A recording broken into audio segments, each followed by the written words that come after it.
Hey everyone, Joe here with the Idaho Prepper channel, and as you can see, I'm here in my workshop, and it's getting pretty cold. I don't know if you can see my breath, but yeah, it's definitely getting colder here in North Idaho. But I have spent the last 2 days in my workshop getting it reorganized and cleaned up because I've just had a ton of different projects going on at my house and around the property this summer, and I just hadn't had a chance to get this shop put back together. So I finally worked up the courage and got it all cleaned up and reorganized. So that's what I'm going to show you here today. And I'll just touch real briefly on why I believe this is kind of a facet of preparedness. Mainly because I think that preparedness as we move into the future is going to look a lot less like stockpiling food and ammo and water, although those things are extremely important. And I'd suggest that you do those things first. But I think that the future is going to look, as we move towards this coming struggle, I think that the future is going to look a lot more like learning and developing skills on how to maintain the equipment and supply, and things that you already have. So I would strongly suggest that once you get your food, your water, and your defensive supplies all put in place, and you get your financial house in order, I would say the next facet of preparedness that you should probably be focusing on is developing skills on how to make repairs to your home and to your vehicles, and also acquiring the tools and supplies you'll need to make those repairs. And I'll just give you a couple small examples why I feel this.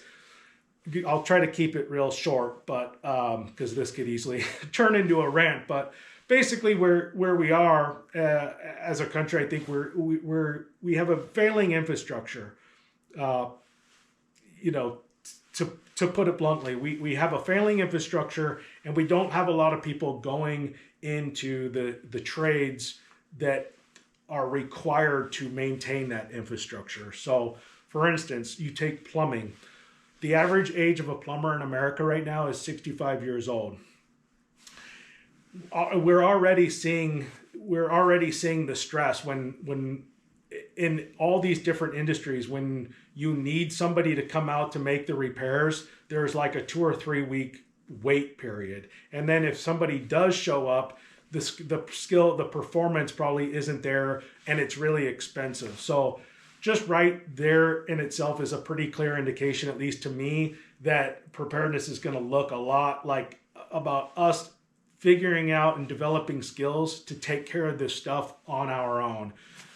Because this is a problem that's not getting any better. It's only getting worse. And I've already found myself just giving up, I'm making calls to get certain things repaired, and either, I couldn't get somebody to do it, or the price was just completely, it was just totally out of my budget. And so I ended up having to, learn the skill, get the tools, and, and problem solve the issue myself. So, and that's been going on, I think, like each year I'm finding myself just going, God, I'm just going to have to do this, and then going out, watching a YouTube video on it, getting some books, going out and buying a couple of tools, and then doing it myself. So at the point I'm at right now, I'm pretty much doing all of the maintenance on my wife and I's vehicles right now. And I've learned a lot. And it's good, to have these tools.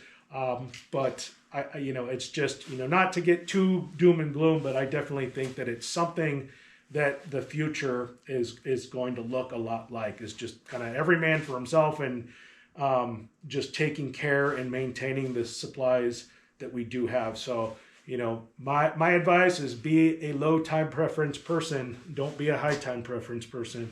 But I'm going to go ahead and show you how I have everything reorganized. And this should be a good one. All right, so we'll just start in the center of the room here. So as you see, this workbench I have right here, this is kind of for when I'm making my prepping supply projects, like fire starters, fire steels, snares, stuff like that. That's pretty much what this area of my shop is dedicated to. Although I do have some basic tools for just doing basic repair stuff like that down below. But As you can see, I have a generator. That's just the generator that we use for our camper trailer when we go camping. And then here is a job box. I actually got that for free. It's from a customer. They didn't want it. It was all rusty, and I ended up pulling it apart and restoring it and repainting it. So nice job box now. Got some tarps and rags up on top. Over here, this is just kind of miscellaneous tools. I keep some gloves and rope and stuff like that in that box there. I got my saws, drills, grinders, just kind of a miscellaneous tools down there. And same with down below, just kind of miscellaneous tools and supplies. Up here, I got my drill press. I have some toolboxes for doing repairs on firearms, stuff like that. This here is an old school gun rack I actually just built, I should say, about 2 years ago. And it was kind of to commemorate this gun rack that I built when I was in junior high. I was like 12 or 13 when I made it. And at some point in my life, I lost the gun rack, but I always, remembered it and thought about it and wish I had had that gun rack back. So I ended up just remaking it from memory. So now it's here in my shop, and it just kind of holds my air rifle and stuff like that. Basically, it's a gun rack for rodent control. Over here is just a bulletin board. And then on this wall, I have my snares, some snares that I made. And then right there's the axe. I made a video on that. It's a survival axe that I made, and I just restored from an old garage sale axe. And then up here, just kind of some hunting supplies. There's the wood stove for my tent, turkey decoy. It's just Caldwell shooting bags. Got some traps up there, crawdad traps, propane tank. And over here is just my craft making supplies for when I'm making my fire starters and snares. And let's see, on this wall, just kind of miscellaneous tools again. I got some lubricant, stuff like that for cleaning. Yeah, not too much, nothing too fancy up there. I got some trail cams. This is actually my great grandfather's World War I helmet, and that was just kind of in storage when I was cleaning up my shop, and I just found it. So I'm gonna have to find a better kind of place for that. I also have my grandfather's uniform from the Marine Corps, so I got some really cool historical pieces of war memorabilia like that from my family. So pretty cool. Over here I keep a fire extinguisher, and then this here is just like a shortwave emergency radio. Have my phone charging there. This here is just a knife, and this is a Rat 7 Ontario. All right, moving forward. Here is the generator that we use for our house. So when the power goes out, that is the generator that basically powers our entire house. Next to it, I have two 50-gallon drums for water. And then next to that, I have a smoker for when I'm smoking turkey and salmon and stuff. And then over here on this wall, it's just kind of basically my most essential tools I use all the time. I just kind of keep them hanging up on hooks, stuff like that, miscellaneous stuff. And then here I have my toolkit for my sockets when I'm doing repairs and stuff to my vehicles. And then up top, I got my drills. I got a light, and then a lot of spray paint and different solvents for cleaning. And then over here, just more lubricants, WD-40, stuff like that for cleaning. Mostly automotive stuff, kind of on this side of the bench. Over here, I have my grinder and a battery charger for my drills.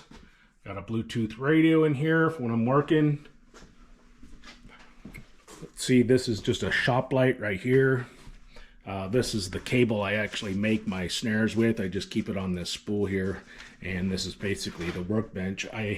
You have markers right here for when I'm making them, for when I'm making the lengths. Let's see, over here I just have some more miscellaneous stuff. This is just cast iron that I need to kind of restore. I have a bunch of old cast iron that I've been meaning to restore, and so I just keep it here so that I don't forget it. So eventually I'll get around to restoring it, because this is like, these are really, really nice cast iron pieces there.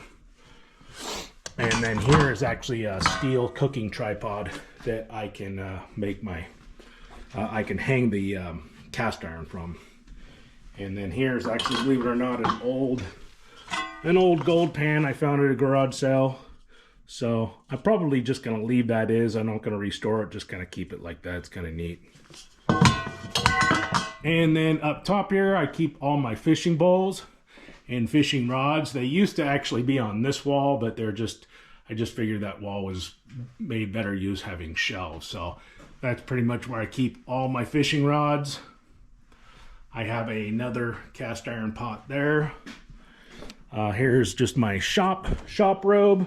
Got some extension cords. This is actually a fire bag, or for firewood. Really nice canvas bag. I got to bring that up to the house. And then on this side, I have some snowshoes. I carry my work bags right there. And then up top, I got a compound bow. All right, so on this wall, so basically this is where I back my truck up into, and unfortunately, this garage actually isn't long enough for me to fit my truck completely inside and shut this garage door. So if I do bring my truck in, I end up having to keep the door open. I can't close it. It's just not long enough.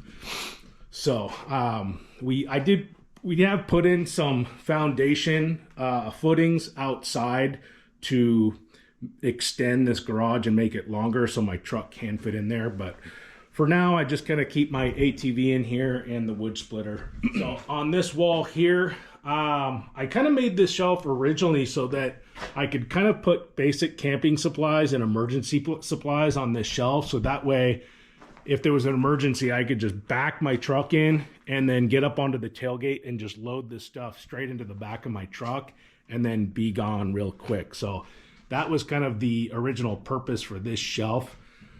So I still pretty much utilize it like that, but it's just not a whole lot of emergency supplies. It's actually just camping stuff now. So this is actually a big 6-person tent that I keep in that bag.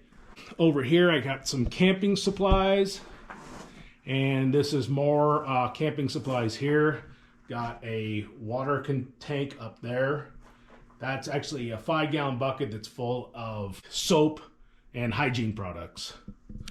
And then I got a lantern and our cooler. And I got my helmet for my ATV. These are our studded snow winter tires for the family car. I just keep them in here. That box it's sitting on is actually a big chicken brooder for when we get chicks. That's actually the box that I keep them in. I have a bunch of gas cans here, all filled up with regular, premium, and diesel. So I just actually went and filled all those up yesterday. It was pretty expensive. On this wall, and this is something I just did, and this is what kind of inspired me to clean up the shop and get it reorganized with this wall, because it was just scattered with tools. And so I ended up redoing everything and got all of my lawn tools a lot better organized and hanging off these hooks here. They're basically just big nails, but they function just as good as hooks. And then over here, I just have a bunch of concrete like footing stakes. As you can see, it's just tons of steel stakes. Got some clamps, digging bar. I just keep like lawn supplies, stuff like that. Yard supplies, rakes. Those are the sleds. I actually will actually tow that behind my ATV in the winter. It works great. And then over here, I keep my chainsaws. I have 2 chainsaws. There's a leaf blower. I have a power battery charger there. Just fluids, stuff like that for keeping my vehicles maintained. Up there is actually all gardening and chicken stuff that's in that big tote. And I actually have a greenhouse on top of that tote. And then just fertilizer stuff for gardening, basically all right there. I have my saw, an extra propane tank, and then right here, this is just all car cleaning stuff. And then up top, it's just kind of miscellaneous. I got some drywall tools, things like that. Over here, I keep my ladder. I just keep it hanging right there to access a lot of these higher shelves. All right, over here is my wood splitter. I think I'd mentioned this in a video. Last summer, I did a trade. It was just, I put in like a day and a half of work for a lady who was moving, and she gave me this wood splitter. It's brand new. It was only used once, so pretty good deal. And then here's my ATV. Definitely, if you're on acreage, you got to have an ATV. It's just no ifs, ands, buts about it. It's going to save you a ton of time and energy getting around. And then over here is my bench press. Just kind of keep in shape. Obviously, I'm 47 years old. I'm not trying to impress anybody anymore. But so the bench press pretty much just at this point just serves as kind of keeping me somewhat healthy and from totally deteriorating and wasting away. Over here, I have some stands for my vehicle, and there's actually some ramps back there for when I need to get my ATV in the back of my truck. And then this here is the outboard motor for my fishing boat. And then up top here, I don't know if you can see that, but basically this is just a winch in case I need to get like really heavy stuff in the back of my truck. I can pretty much just operate it with this remote right here. So works good too for like skinning deer and skinning game. You can lift them up with that. And then over here I have the diesel heater. So I use this all the time in the winter to heat up this shop here. See, back there is just a target for our bows. All right, so going up top to the loft here. So I went ahead and actually set up this cot, and I put a chair out, and I actually have a little buddy heater in here. And mainly I did that so that one, I could kind of give you a sense of how big it is up here, and two, you know, kind of explore the idea if there was an emergency and, you know, we had to house somebody else, like in case of emergency, they could easily, you know, we could house one person could sleep up here if need be in an emergency. So it's actually not too bad up here. Stays pretty warm, and but most of the stuff in here is pretty significant. It's just totes full of holiday stuff. But I do keep a lot of our camping gear and things like that up here. All right, so now you've seen the inside. Let's go check out the outside. All right, so this is the shop from the outside. So on the side there, as you can see, I don't know if you can see that, I have just basically all my ladders on the side hanging up. I have some miscellaneous building supplies right here. And then the basketball hoop. There's the entry door inside. I have this table out here for when I'm doing maintenance on our vehicles and stuff. I just have that table to keep all the supplies on, or from washing the cars or stuff like that. There is my fishing boat, work in progress, but at least this year I got it upside down so it doesn't fill up with snow this year, but I am in the process of painting it right now. And this is the trailer for it here. All right, and in the top corner of this garage, as you can see, I have a security camera, and this is a new camera I just got about 3 months ago, and it's been working really well. It's a really nice camera. So I haven't done a review on it, but I'm gonna wait until the end of the year and see how it holds up through the winter. But so far it's been doing really well. We've had some snow and some really cold temperatures. Obviously we're getting a lot of rain now, and I don't know if you can see that, but as you can see, it is tracking me. So if there's any detection, like motion on the property, this camera picks it up and just follows whatever it is that's moving, and it automatically starts recording. So just a really good security feature to have. So if you don't have any type of security system on your property, I mean, I would definitely start with one of these cameras. They're very affordable. I think I got this one for just a little over $100, and it's just a really great camera. As you can see on my app here, it'll send me notifications if there's ever movement. As you can see, it sends me a notification when it sees movement on my phone and starts to record immediately. So it's a really, really good camera. I have a few of these on our property. All right, you guys, well, that'll about do it for today's video. I hope you enjoyed it. If you haven't done so already, please subscribe to my channel and hit that thumbs up button. And if you want to be notified of future videos or when I go live, go ahead and hit that notification bell at the top of your screen there. So, all right, until the next time, stay prepared.